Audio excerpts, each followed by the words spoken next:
your boy OJ Weisham back again with another video. Today we're going to be talking about Liverpool versus West Ham winning 2-1 after Diogo Jota saves the day while VAR almost ruins the day for us.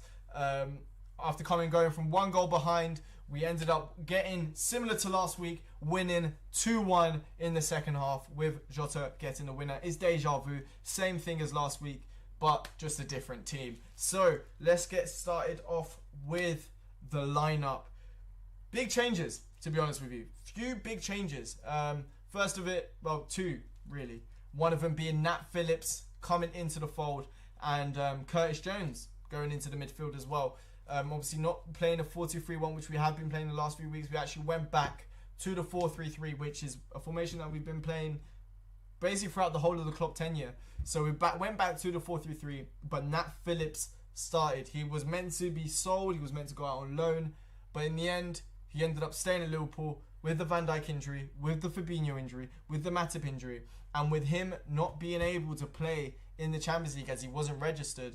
That left for him to be playing in the Premier League and Reece Williams to be rested just in case Matip isn't fit for the Atalanta game, so that we have somebody that can play in centre-back. Because if Matip isn't fit and Reece Williams gets injured, then that's a totally different dilemma because Billy Cometio isn't fit.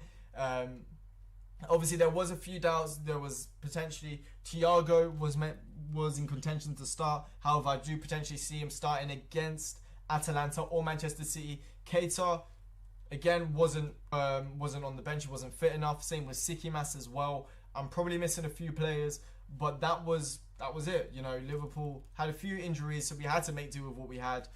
We played James Milner obviously last game, but this time round we did obviously play Curtis Jones, which was quite interesting to see. There was no Divock Origi on the bench either, which is very interesting to see what it means for the future of Divock Origi, because he hasn't been on the bench in the Premier League for the last 2 games, and obviously the Champions League there's more subs, but in the Premier League they're just, I don't know. I personally do not know what that means for that. And but yeah, let's get into the game. Liverpool started decently, but it went downhill very, very quickly. Liverpool trying to create a lot of chances. They were pressing quite high up, but again, there wasn't many chances being created, similar to the Sheffield United game, but probably less so in this one, where there was no chances really being created by Liverpool. There was a few balls over the top that didn't find their man. West Ham played the 5-4-1 with Cresswell, Ogbonna, and Balbuena in defence, as you know, the 3 centre backs with Masuaku left back, and I can't remember the other right back's name.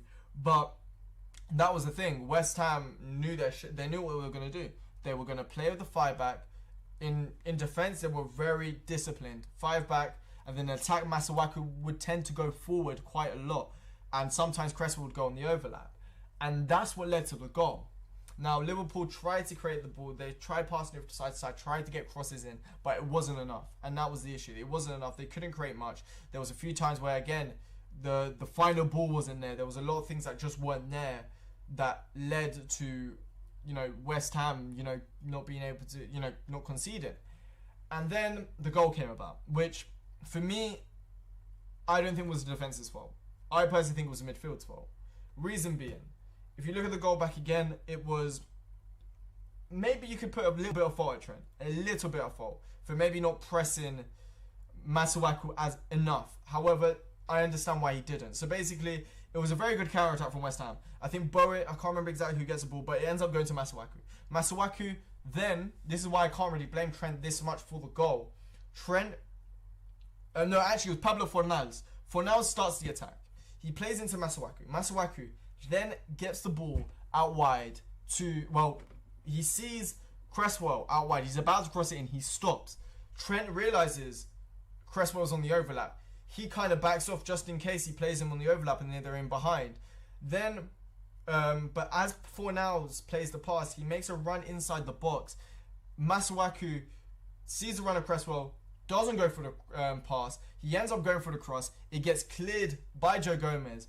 But because nobody in midfield, which in my opinion should have been Jordan Henderson picking up the man there, because he is the most deep-lying midfielder in the 4-3-3, he should have picked up his man, but it leads Fornals to have a lot of space and just place it into the bottom left-hand corner. And it was a very good finish. Whether Alisson could have done something better is led for debate. But yeah, that's what happened. You know, West Ham gets the goal, and again, similar like Sheffield United, we had to try and break a 5-back.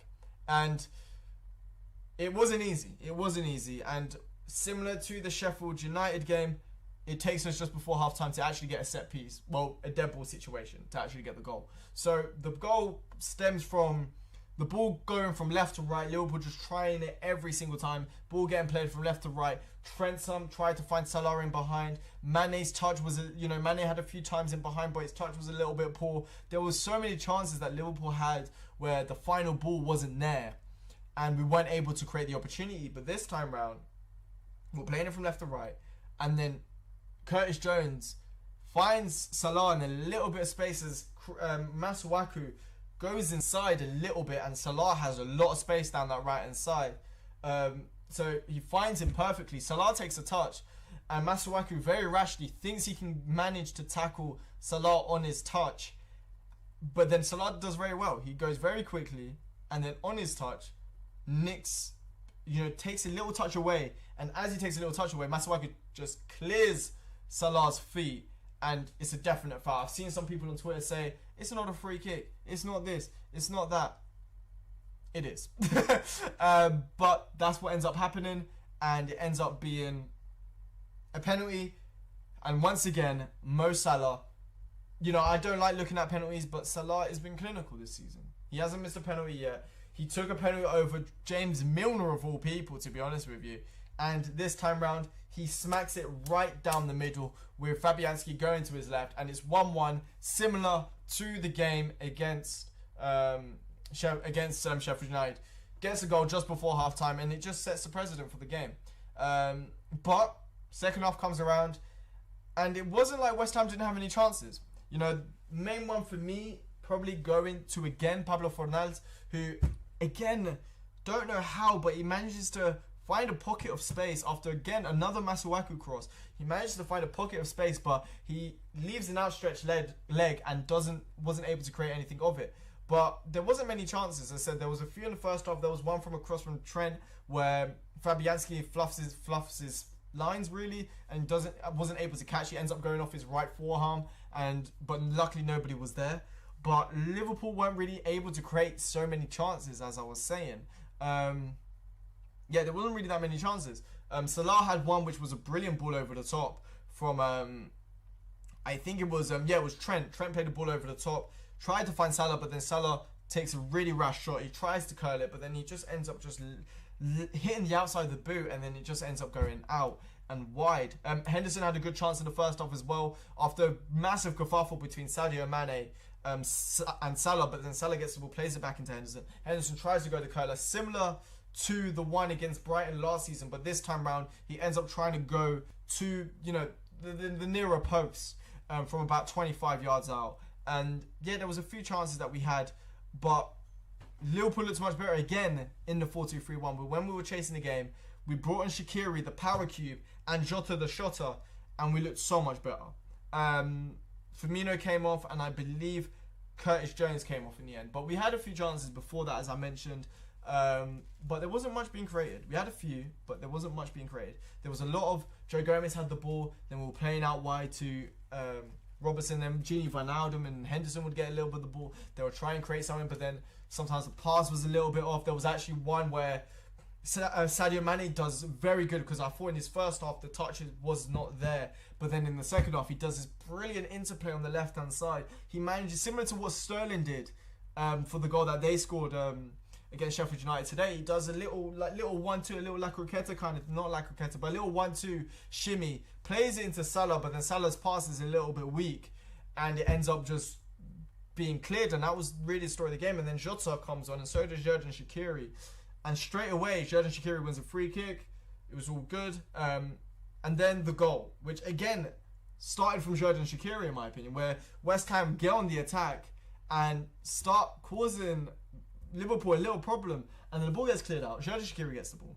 He turns, drops a man, plays it out wide to, I believe,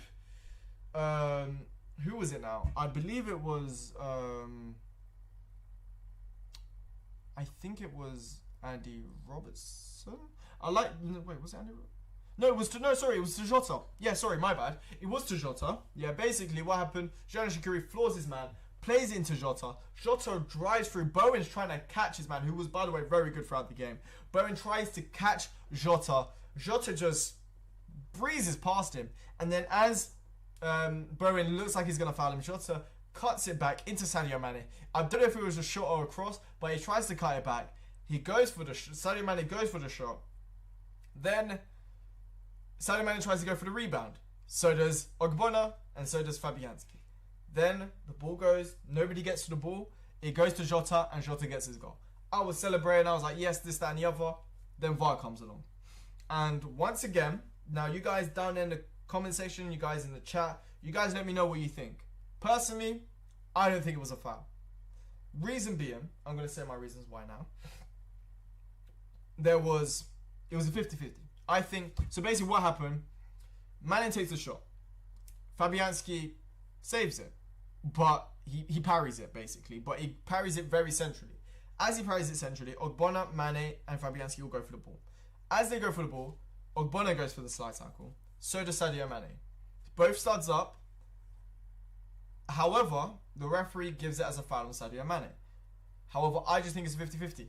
There was the same amount of force used by Ogbonna and the same amount of force used by Sadio Mane. But then it leads to a goal. Jota scores. And personally, as I said, you guys down in the comment section below can let me know if you think it was a foul or not. Personally, I don't think it was. But I think VAR did badly. Even though Kevin Friend went to the screen. And now this is a good thing about Kevin Friend actually going to the screen. We could not fault the people up at VAR, for example, the one against Everton. Or the one at Sheffield United. We can actually say Kevin Friend was right or wrong. And that's the good thing about going to see the screen. Because we can actually say, oh yeah, the referee was wrong, and not, oh, this person that we haven't seen, you know, and wasn't on the field, who gets the final say, has, you know, had the final say. So that's the good thing about it. But obviously, again, for the fourth time in the last 3 Premier League games, Liverpool have had a VAR decision that hasn't gone their way. I don't know if it's an agenda. I don't want to make it seem like it's an agenda. But hey, it is what it is. It denies Jota for the 4th Anfield goal he scored this season, which is absolutely amazing, by the way. But Liverpool carry on. We carried on. We created chances. We were getting in behind. We were doing everything. And then the goal came along, which was beautiful play. It was Trent gets the ball on the right-hand side. He plays it. Oh, actually, how did I forget about the big chance before that with Andy Robertson? Andy Robertson following a brilliant ball from Jordan Henderson, by the way. Jordan Henderson plays the ball, switches it into Andy Robertson, who was onside. I think Aaron Cresswell was playing him onside. He tries to cut it back into Mo Salah, but then he goes straight into Fabianski. Salah tries to get the ball back, which he does. Tries to get across into Sadio Mane, but then he gets cleared. That was one of the biggest chances in the game. But then the goal that won the game in the end, was a huge chance. It was, so Trent gets the ball on the right-hand side, which he was getting a lot, especially in the 4-2-3-1. When we played the 4-2-3-1, he was getting more and more of the ball. So Trent gets the ball on the right side, plays it to Jordan Henderson. Jordan Henderson then finds Shaqiri. Then Shaqiri does something very smart. Sadio Mane was out of position. He couldn't find it. But then Jota makes a late run and does a lovely pass through the legs of the West Ham player. Mane leaves the ball out completely because he's in an offside position. Jota gets the ball, takes a shot. You know, the goalkeeper dives to his left. Jota shoots to his left, the opposite direction, and it's 2-1. Jota once again. There could be a case. Now, you guys in the comment section below, you guys let me know. Do you think Jota is the currently speaking the best super sub in the Premier League? Now, you can make a case. Obviously, he scored against Arsenal. He scored, obviously, today. And he didn't know. And then he obviously scored 2 against when he was actually starting. However, you could make the case he could potentially be the best super sub in the Premier League. And obviously, even against Ajax, when he came on, he was a breath of fresh air when he came on against Ajax. And if it wasn't for poor finishing, he could have easily have had an assist there. So, my question is, do you think Jota is the best super sub at the moment, or the best backup attacker in the Premier League at the moment. Because, you've got a few of them. You've got Gabriel Jesus, but if you're talking about coming off from the bench, is Jota maybe one of the best? I'm going to leave that for you guys down in the comment section below.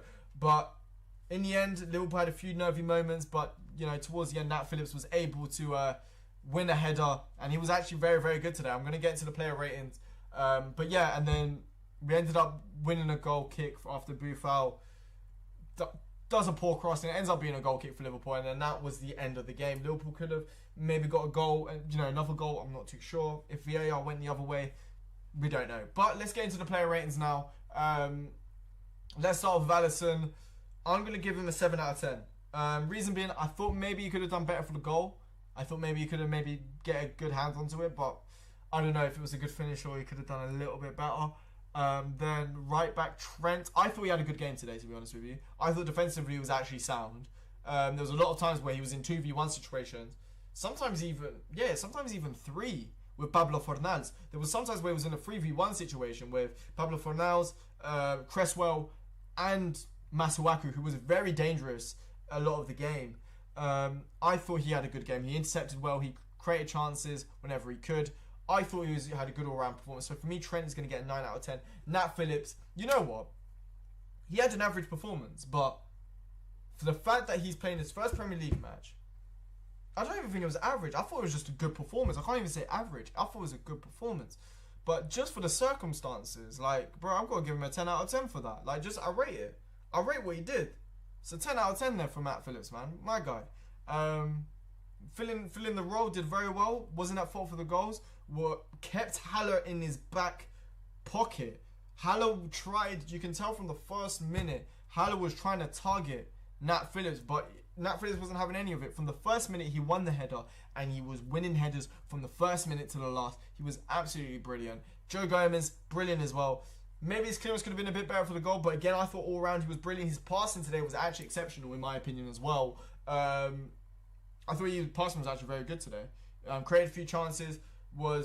Seemed very vocal as well. I don't know if I couldn't hear it. I didn't want to get copyrighted for streaming it and streaming audio. But from the looks of things, he looked very vocal, and he was very good in my opinion. Now Gini Wijnaldum, I thought his first half was a little bit meh, but in the second half he started to grow into it. He was very good. How did I forget Robertson? Robertson, defensive was sound. I think in attack he wasn't as good as he normally is, if I'm being honest with you. So I'm going to say 8 out of 10 for Robertson. Joe Gomez, I'm going to say 9 out of 10 for Joe Gomez. I thought it was brilliant today again. Played brilliantly last week. I thought it was brilliant today as well. Henderson, I'm going to say, again, I thought it was decent. I said I'm going to have to knock him down because personally I thought he could have done better for the goal. But overall, I thought it was good. He created a lot of chances. Was a good threat going forward as well. He was trying to create things happen, trying to make things happen. I was happy with how Jordan Henderson played today, to be honest with you. So I'm going to say for that 8 out of 10. Gini Wijnaldum, I thought he played better than Jordan Henderson, in my opinion. First half wasn't his best, but his second half he started going into it. He gave Declan Rice, in my opinion, a very difficult time. When he got the ball and it was able to turn sharply and then cut inside, it was very nice to see. So just for that, I'm going to say for Gini, I'm going to give him an 8.5 out of 10. Curtis Jones got an assist for the penalty. I'm going to count that as an assist because he gave the ball that led to the penalty, which then led to the goal. So I'm going to give him an assist for that. He tried to create things happen. Defensively, I was actually quite impressed with him today, actually. I thought it was quite good defensively today as well. In the attacking sense, it was all right. But defensively, I thought it was sound as well. So I'm going to say, again, I'm going to say an 8 out of 10. I thought it was sound. Salah obviously got the goal. So that's going to put him a bit up. Could have done a little bit better. He showed a lot of strength today. A lot of strength and determination. But he got the goal. But apart from that, I can't really say there was much that he really did.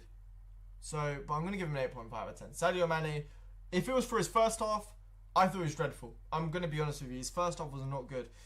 There was so many times where Sadio Mane is very good with his touch, but he was very sloppy with his touch in his first half.